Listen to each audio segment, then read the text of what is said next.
మరి ఏమనాలను ఇప్పుడు మాట్లాడకుండా కూర్చున్నాను అనుకోండి, ఏమైనా కోట అసలు ఏంటి అట్ట కూర్చుని ఏమైనా అర్థం ఉందా, నువ్వు ఉన్న చోట ఇట్టగా అంటారు. ఏదైనా గట్టిగా ఏదైనా ఉంటేనేమో కాకపోతే ఏంటంటే మీరు అన్నట్టు స్ట్రైట్ ఫార్వర్డ్గా ఉంటుంది నా మాట. అవును, లౌక్యం లేదు, లౌక్యంగా అయితే చెప్పడం, చాటుకెళ్ళి మాట్లాడటానికి దరిద్రం ఉండదు నా దగ్గర. డైలాగ్ బాగా ఇప్పుడు డైలాగ్ బాగా చెప్పలేదు, రాసాయంగా ఉందని చెప్పేసి. అవును, నేను అలాంటి చాలా సందర్భాలు నేను చూశాను లొకేషన్స్లో. మీరు అనడం వాళ్ళు దాన్ని అవన్నీ నేను చూశానండి. బట్ వాళ్ళు కూడా పాపం కోటగారు చెప్పారంటే ఏదో ఉంది విషయం అనుకుంటారు తప్ప, అంటే నేను పర్సనల్ క్యారెక్టర్ గురించి పెద్ద మాట్లాడినండి. అంటే 10 మంది ముందు విమర్శించడం అట్టని చేయను. అదే మామూలుగా జోకులుగా ఉంటాయి. అదే గులాబీ వచ్చినప్పుడు వర్మ గుల కృష్ణవంశీ హాబీ రెండు తీరేయని, గులాబీ సినిమా వచ్చినప్పుడు అవన్నీ బాగా పాపులర్ ఇండస్ట్రీలో. అది చెప్తున్నా నేను. అలాగే కడిగి చెప్పించుకుంటారు. గబ్బాలేమో కొంతమంది ఏమో నవ్వుకు. ఒక రోజున అక్కినే నాగేశ్వరరావు అన్నపూర్ణ స్టూడియోలో మర్రి చెట్టు ఉంది కదా, దాని కింద కుర్చేసి కూర్చునేవారు సాయంకాలం పూట. అప్పుడు మధ్యాహ్నం పొద్దున పూట రోజు అక్కడ ఉంటే కోటారావు అని పిలిచారు. వెళ్ళే పాపం మహానుభావుడు ఎంత ఇష్టం. ఇద్దరు అని సినిమా ఒకటి రిలీజ్ అయింది. అవును, కోదండరామిరెడ్డి గారి దాంట్లో నాగార్జున నాగేశ్వరరావు ఇద్దరు ఉంటారు. తాగొచ్చి మాట్లాడితే నాగేశ్వరరావు తాగుడు నీకేం తెలుసు తాగుడు గురించి అని క్లాస్ పెడతాడు.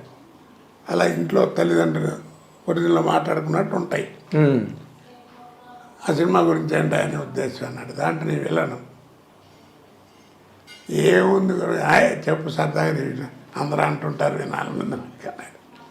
ఏముంది సార్ సినిమా, ఇద్దరు ఎలా ఉందని అడిగితే నిద్ర అన్నారన్న. చాలేదా నీ లెవెల్కి చాలేదన్నాడు. బాగానే ఉంది కానీ చాలేదన్నాడు. చేతిలో మామిడి మండ ఒకటి చిన్నది పట్టుకుని ఇలా అనుకుంటూ మాట్లాడుతున్నాం. ఇది లెవెల్కి చాలలేదు అన్నాడు. ఏముంది సార్ కొంచెం బాధపడతారేమో అన్నాడు. పర్లేదు చెప్పు అన్నాడు.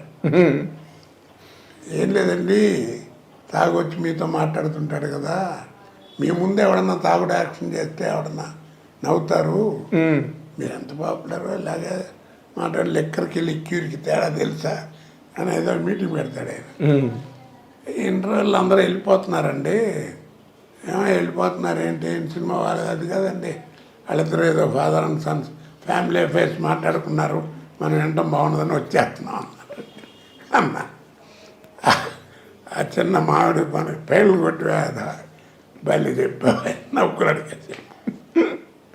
అలాగే చిరంజీవి గారు కూడా ఎందుకంటే చెప్పేది నాగేశ్వరరావు ఒక ఫంక్షన్లో బ్రహ్మానందం గారు కూడా ఉన్నారు.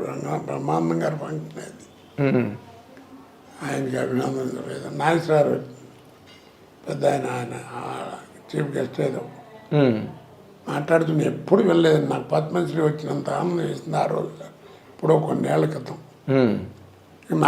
ఇక కోట గురించి ఏం చెప్తాం, బ్రహ్మానందం గారి గురించి కస్తూరి శివరాజు నుంచి అందరితో చూశాను బ్రహ్మానందం గారి దాకా. అని ఆయన బ్రహ్మానందం గురించి మంచిగా చెప్పడం మొదలెట్టాడు.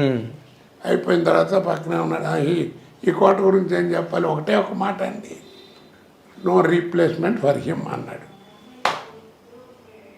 అంతకంటే ఏం కావాలి చెప్పండి. అలాంటి మహానటుడు ఆ మాట అన్నా అంటే, అక్కినే నాగేశ్వరరావు అంతటి మహానటుడు, నో రీప్లేస్మెంట్ ఫర్ హిమ్ అన్నాడు. మీరు కూడా అలాగే ఫీల్ అవుతారండి? నేను చెప్పాను కదండి, మీకు తెలియదు మీ గురించి. యథార్థంగా భగవంతుడు సాక్షిగా అండి, ఎంతకంటే ఇక అబద్ధమై ఆడినా కానీ పాపమే అది. అదేలేండి, నేను ఎప్పుడు వాళ్ళ క్యారెక్టర్ బాగుందని 10 మంది చెప్తే ఓహో అక్కడ అన్నీ ఎప్పుడు చూసినప్పుడు ఓ సీన్ బాగా చేశానే అని అనుకుంటాను తప్ప, నా అంత నటుడు లేడు, లేకపోతే నేను గొప్ప నటుండి చస్తే మీరు నమ్మండి నా మనసులోకి రాదు అది. అదేలేండి, అదే అందుకే మీరు ఇంత కెరీర్ ఇంతకాలం కొనసాగి ఏదైనా అనండి మీరు నిజం చెప్పాను. అదే ఆ తర్వాత మిమ్మల్ని చిరంజీవి గారు కూడా అడిగారు కదా, ఏదో నా మీద ఏదో జోక్ వేసావంటే చెప్పు నువ్వని. ఆయన మీద ఏం జోక్ స్టోర్పురం పోలీస్ స్టేషన్ మీద, అదే 2 అరెస్ట్పురం పోలీస్ స్టేషన్ అన్నాను. అది కేఎస్ రామారావుతోనే అన్నాను. ఉమ్. ఆయన కూడా దాకా ఇద్దరు ఉన్నాను విన్నారు. 2 అక్టోబర్లో పోలీస్ స్టేషన్ ఎట్ట ఉంది అంటే 2 అక్టోబర్లో పోలీస్ స్టేషన్ అంటే ఉమ్. సరే నవ్వుకుంటారు కదా. అంతే అంతే నవ్వు ఇప్పుడు ధైర్యం కూడా ఉండాలి ఆ మాట చెప్పడానికి. అలా చెప్పాలనే ధైర్యం ఉంది కదా అనేటువంటి మెంటాలిటీ అయితే మనం ఏం మాడుతున్నాం అవతలవాడికి తెలుసు. వాళ్ళు ఎంజాయ్ చేయరు.